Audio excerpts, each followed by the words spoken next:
नमस्कार दोस्तों, इतिहास के वीडियो सीरीज़ के अंतर्गत पिछले वीडियो में हमने देखा था कलचुरी वंश के बारे में। कलचुरी वंश के अंतर्गत हमने छत्तीसगढ़ के कलचुरी की शुरुआत की थी और छत्तीसगढ़ के कलचुरी के अंतर्गत ही हमने शुरुआत की थी रतनपुर के कलचुरी की।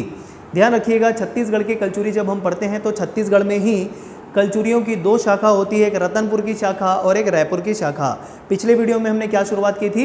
रतनपुर के कलचुरी की शुरुआत हमने की थी। ठीक है, कुल 7 शासकों के नाम लिखित रूप से मैंने आपको बता दिए थे और उनके संबंध में कुछ विशेष बातें। ठीक, 8वें से 11वें शासक के रूप में मैंने मौखिक रूप से आपको बताया था, जिसे मैं आज यहाँ पर लिख दिया हूँ, जिसे अगर आपने पिछले वीडियो में नोट नहीं किया है तो आप नोट कर सकते हैं। तो चलिए पिछले वीडियो को कंटिन्यू करते हुए हम आगे बढ़ते हैं और पूरा करने की ओर अग्रसर होते हैं रतनपुर के कलचुरी को। ठीक है दोस्तों, अब जैसे कि मैंने बताया था कलचुरी वंश और काकतीय वंश जो है काफ़ी बड़े वंश है, बहुत ही सारे शासक आते हैं। तो इन वंशों के जो वीडियोस बनेंगे वो 2-3 पार्ट में बनने वाले हैं, शायद उससे ज़्यादा भी लग जाए। क्लियर है? तो सेकंड पार्ट कलचुरियों का शुरू करते हैं छत्तीसगढ़ के कलचुरी के अंतर्गत जो रतनपुर की शाखा है वो। अच्छा, 7वें शासक के बाद 8वें शासक मैंने बताया था आपको जाजल देव द्वितीय। इनका समय आप ध्यान रख लेंगे 1165 से 1168 ईस्वी। ठीक है, नोट करते जाइएगा अगर आपने नोट नहीं किया है। 9वें शासक के रूप में आपको ध्यान में रखना है जगत देव। जगत देव का समय आपको ध्यान में रखना है 1168 में खत्म हुआ जाजल देव द्वितीय का शासन। 1168 से शुरुआत हो जाएगी जगत देव की और कहाँ तक चलेगी? 1178 तक। तो जगत देव का शासनकाल 1168 से 1178 ईस्वी तक। 10वें शासक के रूप में आपको ध्यान में रखना है रत्नदेव तृतीय। रत्नदेव तृतीय 1198 तक रहने वाले। कहाँ से? 1178 से 1198 रत्नदेव तृतीय रहने वाले हैं। और 11वें शासक प्रतापमल 1198 से 1222 ईस्वी तक इनका शासन रहने वाला है। इनके संबंध में विशेष बातें कुछ मैं बता देता हूं जिसे आपको नोट करते जाना है। जाजल देव द्वितीय के समय जो त्रिपुरी के कलचुरी शासक थे एक, जिनका नाम था जय सिंह, तो उन्होंने जाजल देव द्वितीय पर आक्रमण कर दिया, मतलब छत्तीसगढ़ में आक्रमण कर दिया और हार गए। कौन हार गए? त्रिपुरी के जय सिंह। ठीक है, हार गए। तो इतनी बातें ध्यान में रखनी जाजल देव द्वितीय के संबंध में बस। ठीक है, और एक क्या हुआ था कि एक और बातें मिलती है कहीं पर हमको पढ़ने को, और वो ये है कि जाजल देव द्वितीय को धीरू नामक व्यक्ति ने कैद कर लिया था। अब ये धीरू नामक व्यक्ति जो है वो कोरवा जनजाति के थे। तो कोरवा जनजाति के धीरू नामक व्यक्ति ने जाजल देव द्वितीय को कैद कर लिया था। ये भी बातें आप नोट कर सकते हैं जाजल देव द्वितीय के संबंध में। जगत देव के संबंध में कोई विशेष बात नहीं है। अगले आज शासक याद कर लीजिए रत्नदेव तृतीय के बारे में जो आपको बता रहा हूँ। रत्नदेव तृतीय के एक मंत्री थे जिनका नाम था गंगाधर राव। गंगाधर राव ने खरौद के लक्ष्मणेश्वर मंदिर का जीर्णोद्धार करवाया। ठीक है, क्योंकि खरौद के लक्ष्मणेश्वर मंदिर का निर्माण किसने करवाया था? ईशान देव ने, मैंने आपको बता रखा है। तो जीर्णोद्धार कौन करवाएगा? रत्नदेव तृतीय के मंत्री गंगाधर राव ने। क्लियर है? और रत्नदेव तृतीय ने ही रतनपुर में लखनी देवी मंदिर का निर्माण करवाया। ठीक है, जिसे एक वीरा देवी मंदिर के नाम से भी जाना जाता है। इतनी बातें आपको नोट कर लेना है रत्नदेव तृतीय के संबंध में।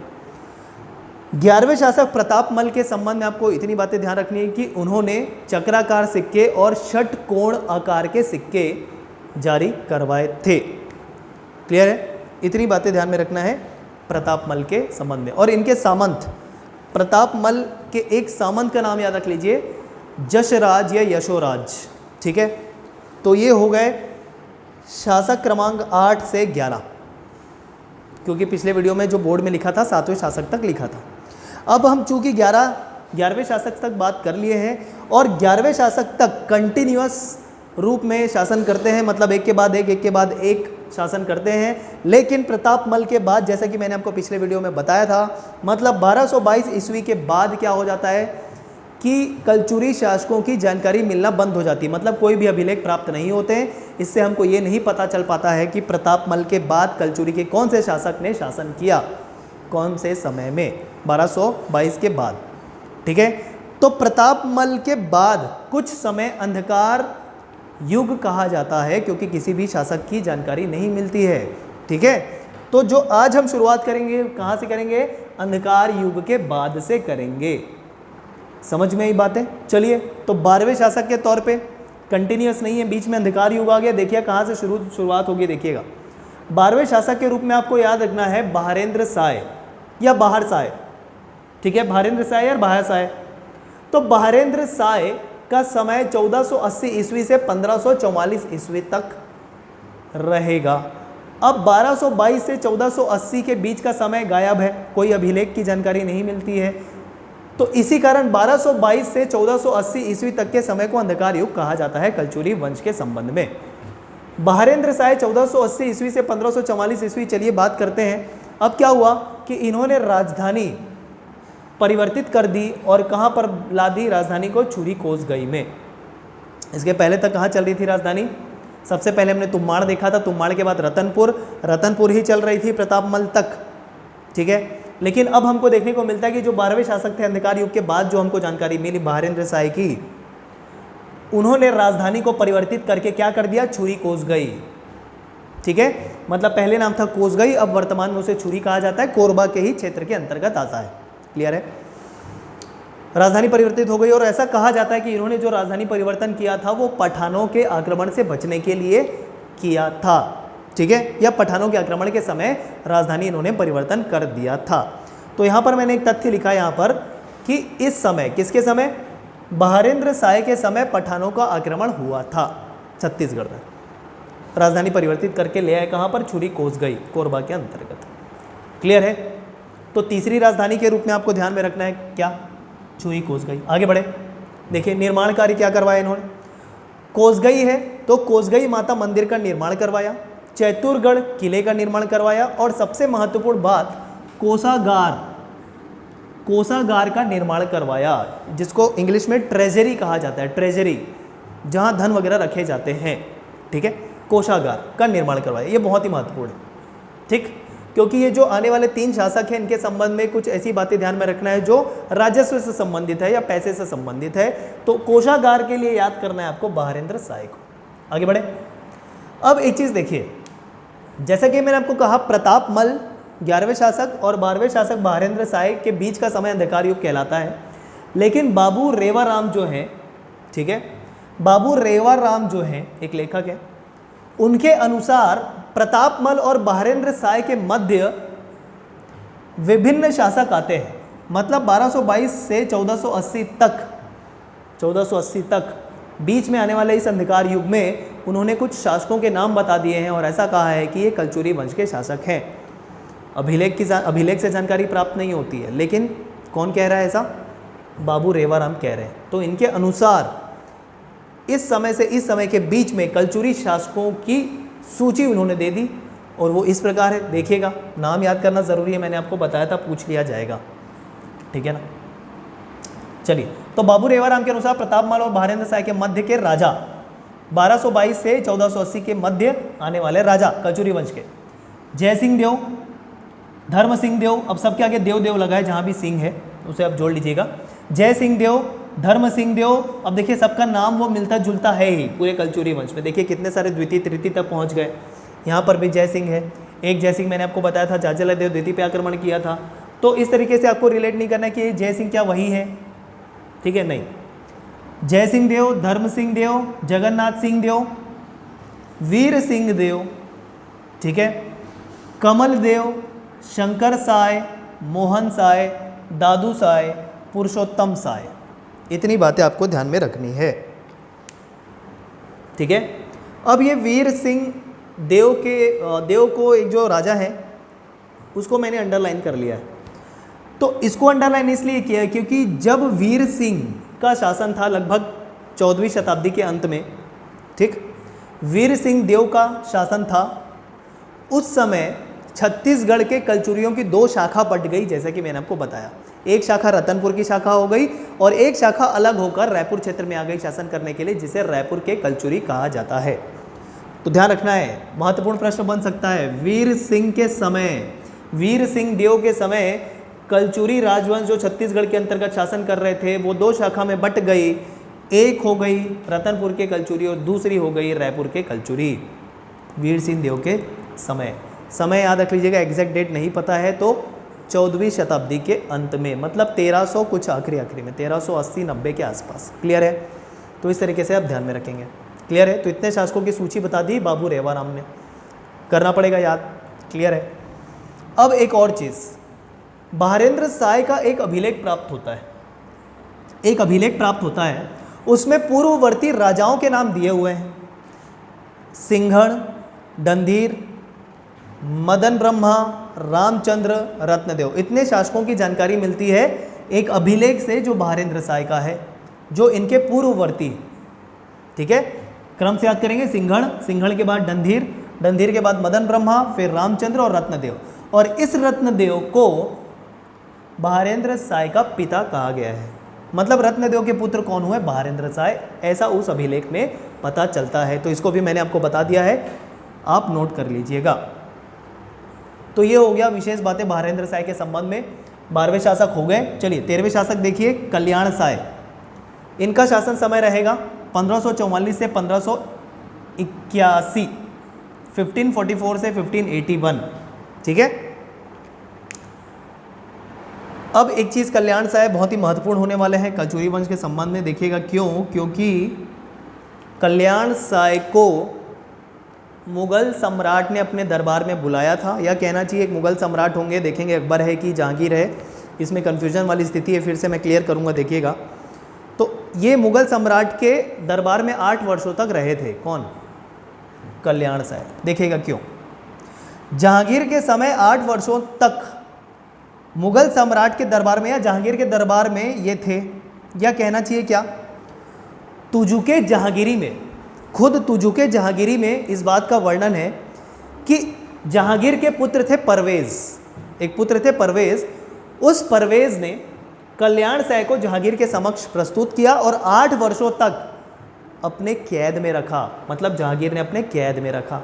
यह तुजुके जहांगीरी में वर्णन है इस बात का। अब पहले क्या माना जा रहा था? पहले मतलब बाबू रेवाराम के अनुसार भी एक मान्यता है, और वो ये है कि कल्याण साय जहांगीर के समय या जहांगीर के दरबार में नहीं थे। ये कल्याण साय जो थे वो अकबर के शासन के समय थे या अकबर के दरबार में थे, ऐसा बाबू रेवाराम के अनुसार है। लेकिन अगर हम फैक्ट की बात करें, तुजुके एक प्रूफ की बात करें, तो प्रूफ के तौर पे तुजुके जहांगीरी में इस बात का वर्णन है कि जहांगीर के पुत्र ने, जिनका नाम था परवेज, जिसका नाम था परवेज, परवेज ने क्या किया? परवेज ने कल्याण साय को जहांगीर के समक्ष प्रस्तुत किया, और उसके बाद से कल्याण साय जहांगीर के दरबार में 8 वर्षों तक रहे, या कहना चाहिए कैद में रहे, नज़रबंद रहे। ठीक है। और बाबू रेवाराम के अनुसार आप नोट कर लीजिएगा, क्या? अकबर के दरबार में थे 8 वर्षों तक कल्याण साय। क्लियर है? किसके अनुसार? क्या मैंने पूरा बता दिया। तुजुके बाबरी के अनुसार, माफ़ कीजिए, तुजुके जहांगीरी के अनुसार जहांगीर के दरबार में, और बाबू रेवाराम के अनुसार अकबर के दरबार में। क्लियर है? ठीक है, आगे बढ़े। अब इनके संबंध में बहुत ही महत्वपूर्ण बात, जमाबंदी प्रणाली, रिवेन्यू अकाउंट कहना चाहिए इंग्लिश में। जमाबंदी प्रणाली की शुरुआत इन्होंने की, और साथ ही साथ गढ़ व्यवस्था भी लाई छत्तीसगढ़ के अंतर्गत, जो हम देखते हैं वर्तमान में ना, छत्तीसगढ़ जिस नाम से है। ठीक, 18गढ़ महानदी के, माफ़ कीजिए, शिवनाथ नदी के उत्तर में, और 18गढ़ शिवनाथ नदी के दक्षिण में। तो ये जो गढ़ व्यवस्था लाया कि इन्होंने, अगर प्रश्न आ जाए तो आपको ध्यान रखना है कल्याण साय। गढ़ व्यवस्था की शुरुआत और जमाबंदी प्रणाली की शुरुआत बहुत ही ज़्यादा महत्वपूर्ण है। ठीक है। इसी जमाबंदी प्रणाली के आधार पर, इसी जमाबंदी प्रणाली के आधार पर एक अंग्रेज अधिकारी हुए जिनका नाम था चिस्म। उन्होंने 1861 से 1869 में बिलासपुर का बंदोबस्त किया। ठीक है, बिलासपुर का बंदोबस्त किया, ये फैक्ट आप क्या रख लेंगे। और इसी बंदोबस्त व्यवस्था के आधार पर 1909-10 में नेल्सन ने बिलासपुर गजेटियर का निर्माण कराया। ठीक है, बिलासपुर गजेटियर का तैयार करवाया, बिलासपुर गजेटियर को तैयार करवाया। ठीक है, क्लियर है क्या? तो ये आप फैक्ट जोड़ लेंगे जमाबंदी प्रणाली से संबंधित, जो किसका है? कल्याण साय का है। आगे बढ़े। कोसंगई जिले में जगन्नाथ स्वामी मंदिर बनवाया, ये फैक्ट आप नोट करेंगे। और एक मैंने फिर से आने वाले शासक किसके बाद, कल्याण साय के बाद आने वाले शासक का लिस्ट फिर बता दिया है, जिसे आपको नोट करना है। कल्याण साय के मध्य अन्य शासक, ठीक है, कल्याण साय के मध्य नहीं आएगा, कल्याण साय के बाद आएगा। कल्याण साय के बाद आने वाले अन्य शासक के तौर पे आपको याद रखना है लक्ष्मण साय, शंकर साय, त्रिभुवन साय, जगमोहन साय, अदली साय और रणजीत साय। इतने आपको शासक नोट करने हैं कल्याण साय के बाद। चलिए अगले शासक जिनके संबंध में महत्वपूर्ण बात याद रखना है और वो है लक्ष्मण साय, ठीक है। जैसे कि हमने देखा था जस्ट कल्याण साय के बाद क्या रहते हैं, लक्ष्मण साय, ठीक है। तो पूरे शासक का नाम याद रखना है, लेकिन महत्वपूर्ण कौन होंगे, लक्ष्मण साय।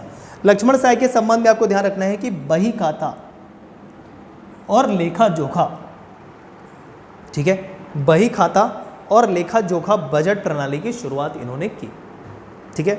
बजट प्रणाली की शुरुआत, लेखा जोखा मतलब बजट बोल सकते हैं, उसकी शुरुआत की, बही खाता की शुरुआत की इन्होंने, बहुत ही महत्वपूर्ण है। तो ये तीन शासक ध्यान रखेंगे, आर्थिक दृष्टि से महत्वपूर्ण है। कोषागार बनवाया बहारेंद्र साय ने और जमाबंदी व्यवस्था कल्याण साय ने और बही खाता लक्ष्मण साय ने। क्लियर। इनकी शासनकाल का समय पता नहीं चल पाता है लक्ष्मण साय के, इस कारण मैंने नहीं लिखा है। आगे 15वें शासक के तौर पे आपको याद रखना है तखत सिंह। इनका समय आप याद रखेंगे 1689 ईस्वी के आसपास है, अलग अलग दिया है तो मैंने यहाँ पर लिख दिया क्या, 1689 ईस्वी, बुक में भी दिया हुआ है, ठीक। कहीं पर कुछ अलग दिया, कहीं पर कुछ। देखिए कल्याण साय के बाद से फिर से समय को लेकर थोड़ी सी दुविधा है, तो फिर से यहाँ पर प्रश्न नहीं बनेगा। समय 1689 रफ आप ध्यान में रख लीजिए, ठीक। तखत सिंह के संबंध में आपको ध्यान रखना है तखतपुर नगर इन्होंने बसाया, वही वाला क्षेत्र चल रहा है, और उसमें एक नगर का नाम आएगा तखतपुर, अपने ही नाम से एक नगर बसाया इन्होंने। और मुगल सम्राट औरंगजेब के समकालीन थे कौन, तखत सिंह। कौन किसके समकालीन, ध्यान रखिएगा, औरंगजेब के समकालीन तखत सिंह। क्लियर हो गया। तो ये हो गया 15वें शासक तक रतनपुर के कलचुरी। आगे बढ़े, चलिए 16वें शासक राज सिंह। राज सिंह का समय 1689 से 1712 ईस्वी तक। क्लियर है, ठीक, क्योंकि 1689 में ये खत्म हो रहे, 1689 से शुरुआत हो जाएगी राज सिंह की, ठीक है, 1712 तक। अब इनके दरबारी कवि याद रखना है गोपाल मिश्र, बहुत ही महत्वपूर्ण है। जब आप साहित्य पढ़ेंगे छत्तीसगढ़ का तो गोपाल मिश्र फिर से आएंगे, जिनकी रचना क्या क्या है, लेकिन सुन लीजिए इनकी एक रचना का नाम खूब तमाशा। छत्तीसगढ़ के इंट्रोडक्शन वीडियो में भी मैंने आपको बताया कि छत्तीसगढ़ का नाम कैसे पढ़ा, क्यों पढ़ा, ठीक है, किसने सर्वप्रथम छत्तीसगढ़ कहा, तो उसमें भी गोपाल मिश्र का जिक्र आया था और मैंने बताया था कि ये राज सिंह के दरबारी कवि थे, बताया था मैंने, ठीक है। तो ये आ गए राज सिंह जो कलचुरी वंश के हैं। दरबारी कवि गोपाल मिश्र, खूब तमाशा इनकी रचना है, कलचुरियों की जानकारी मिलती है, ठीक। निर्माण कार्य ध्यान रखें, बादल महल जिसे सतखंडा महल भी कहा जाता है, रतनपुर में बनवाया, और साथ ही साथ एक शहर बसाया राजपुर के नाम से, जिसे जूना शहर भी कहा जाता है, रतनपुर के ही पास। क्लियर है क्या। अब देखिए यहाँ पर थोड़ी सी स्टोरी है। इनके एक पुत्र हुए विश्वनाथ सिंह, लेकिन राज सिंह के ही पुत्र नहीं थे, ठीक है। कहना चाहिए कि ये दत्तक पुत्र के रूप में थे विश्वनाथ सिंह। हुआ क्या, राज सिंह निसंतान थे, लेकिन विश्वनाथ सिंह को ऐसा लगता था कि ये इनके ओरिजिनल पिताजी हैं राज सिंह, लेकिन ऐसा नहीं था। एक ब्राह्मण दीवान नाम के व्यक्ति से, ठीक है, नियोग प्रथा के द्वारा ये उत्पन्न हुए थे विश्वनाथ सिंह, ठीक है। तो इनके पुत्र नहीं थे एक तरीके से कहना चाहिए, लेकिन विश्वनाथ सिंह क्या मानते थे कि मैं राज सिंह का पुत्र हूँ। तो जैसे ही विश्वनाथ सिंह को एक बात की पता चला, और वो बात ये था कि विश्वनाथ सिंह नियोग प्रथा के द्वारा उत्पन्न हुए हैं, तो ये काफ़ी आक्रोश में आकर जो ब्राह्मण दीवान नाम के व्यक्ति थे उनका पूरा गांव, उनका पूरा घर जला दिया। और फिर उसके बाद इनको आत्मग्लानि हुई, और आत्मग्लानि से इनकी मृत्यु हो गई। किनकी, विश्वनाथ सिंह की। अब ये तो निसंतान थे, तो निसंतान होने की वजह से इन्होंने अपने चाचा सिरदार सिंह को गद्दी पर बिठा दिया, ठीक है। मतलब इनके अंतिम समय आ गया, इनका अंतिम समय आ गया, तो ऑब्वियसली ये निसंतान थे, तो निसंतान होने की वजह से इनके जो चाचा होंगे, कौन, सिरदार सिंह या सरदार सिंह, वो गद्दी पर बैठेंगे। और ये सरदार सिंह जो थे वो 60 वर्ष के बुजुर्ग थे, ठीक है। अब एक चीज़ और ध्यान रख लीजिएगा कि इनके पुत्र विश्वनाथ सिंह थे, विश्वनाथ सिंह की मृत्यु हो गई, तो फिर अपना उत्तराधिकारी किसने, राज सिंह ने अपना उत्तराधिकारी रायपुर के कलचुरी शाखा के मोहन सिंह को घोषित कर दिया सबसे पहले। ठीक है, तो सरदार सिंह कैसे बने मैं बताता हूँ, सुनिएगा। उत्तराधिकारी मोहन सिंह को घोषित कर दिया राज सिंह ने, क्योंकि उस समय उनके पुत्र विश्वनाथ सिंह मर चुके थे। लेकिन मोहन सिंह गद्दी संभालने के समय, मतलब राज सिंह के अंतिम समय में मोहन सिंह प्रेजेंट नहीं थे वहाँ पर। तो चूंकि वो प्रेजेंट नहीं थे तो संभालेगा कौन, तो संभालेंगे सरदार सिंह, जो चाचा है राज सिंह के, 60 वर्ष के बुजुर्ग व्यक्ति। इन्होंने लगभग शासन कर दिया 20 साल के आसपास, क्योंकि मोहन सिंह आए ही नहीं। ठीक है, तो 1712 से 1732 शासन करेंगे सिरदार सिंह या सरदार सिंह। इनके फिर भाई आएंगे, किसके, सरदार सिंह के भाई आएंगे रघुनाथ सिंह। ठीक है, क्योंकि ये भी निसंतान थे, तो इनके भाई आएंगे रघुनाथ सिंह, वो अब गद्दी पर बैठेंगे। 1732 से 1741 प्रत्यक्ष रूप से स्वतंत्र रूप से शासन करेंगे। और ये रघुनाथ सिंह अंतिम कलचुरी शासक है रतनपुर की शाखा के, जो स्वतंत्र रूप से शासन करेंगे, क्योंकि क्या होने वाला देखिएगा कुछ देरों में। यहाँ पर लिखा है मराठों के अधीन आने वाले प्रथम शासक कौन है, रघुनाथ सिंह। स्वतंत्र रूप से शासन करेंगे 1741 से 1745 तक ये मराठों के अधीन आ जाएंगे। इसी कारण लिखा है मराठों के अधीन आने वाले प्रथम शासक कौन, रघुनाथ सिंह। चलिए फैक्ट देखते हैं। 1741 ईस्वी में भोसला शासक रघुजी प्रथम के सेनापति भास्कर पंत ने आक्रमण कर दिया और कलचुरी वंश का शासन स्वतंत्र रूप से समाप्त कर दिया। कौन शासन कर रहे थे, रघुनाथ सिंह। याद रखेंगे नाम बहुत ही महत्वपूर्ण, भास्कर पंत किसके सेनापति, रघुजी प्रथम के सेनापति। सभी महत्वपूर्ण हैं। अलग से पूरा हम मराठा साम्राज्य पढ़ेंगे छत्तीसगढ़ के अंतर्गत, तो ये सारी बातें फिर से आएंगी, लेकिन अभी ध्यान में रखिएगा। भास्कर पंत ने आक्रमण किया छत्तीसगढ़ में, रघुनाथ सिंह का शासन चल रहा था। 1741 में करने की वजह से छत्तीसगढ़ पर आक्रमण करके कब्जा कर लिया, कलचुरी का शासन जो है समाप्त हो गया। और फिर उसके बाद 1741 से 1745 तक ये रघुनाथ सिंह भास्कर पंत या फिर भोसला के अंतर्गत या फिर मराठा के अंतर्गत शासन करते रहे। ठीक है, ये बातें ध्यान में रखेंगे। आगे बढ़े तो यहाँ पर लिखा है 1745 ईस्वी तक कल्याणगिरी गोसाई के देख रेख में मराठों के अधीन शासन इन्होंने किया। ठीक है, मतलब एक अपना एक व्यक्ति नियुक्त करके गए थे मराठा, वो जो भास्कर पंत आक्रमण किए चले गए वापस महाराष्ट्र। ठीक है, एक व्यक्ति नियुक्त कर दिया इनके ऊपर देख रेख करने के लिए, कल्याणगिरी गोसाई के ऊपर, मतलब कल्याणगिरी गोसाई को व्यक्ति नियुक्त कर दिया इनकी देखरेख करने के लिए। फिर क्या किया, रघुनाथ सिंह ने कल्याणगिरी गोसाई को फिर कैद में कर लिया। फिर जैसे ही कैद में किया तो 1745 का समय चल रहा था, तो इनसे अप्रत्यक्ष शासन भी छीन लिया गया। किनसे, रघुनाथ सिंह से। क्लियर है सारी स्टोरी। अब अगले शासक आ जाएंगे कौन, मोहन सिंह। कहा जाता है कि मोहन सिंह ही मराठों को आमंत्रित किए छत्तीसगढ़ में आक्रमण करने के लिए। ठीक है, और मोहन सिंह मराठों के एजेंट के रूप में कार्य कर रहे थे छत्तीसगढ़ में। तो 1745 से 1757 ईस्वी तक इन्होंने अप्रत्यक्ष रूप से शासन किया, मतलब मराठों के अधीन रहकर शासन किया। यह है अप्रत्यक्ष शासन। ठीक है, तो लिखा है मराठों के अधीन अंतिम शासक, क्योंकि मराठों के अधीन प्रथम शासक रघुनाथ सिंह थे, तो अंतिम शासक यही हो जाएंगे। ठीक, मराठों के प्रबंधक के रूप में इसकी नियुक्ति हुई, जैसे कि मैंने आपको बताया।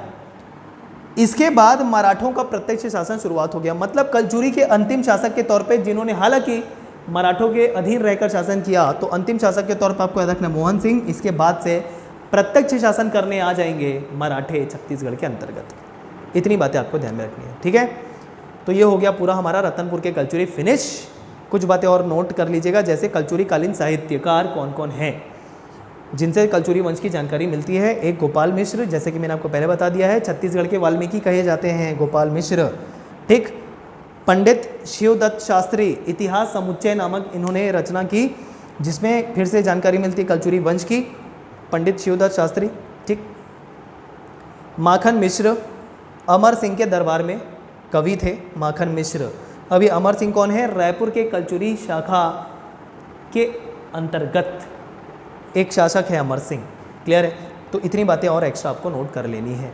तो ये हो गया रतनपुर के कलचुरी समाप्त। दोस्तों अगले वीडियो से हम शुरुआत करेंगे रायपुर के कलचुरी। चलिए मिलते हैं अगले वीडियो में, धन्यवाद।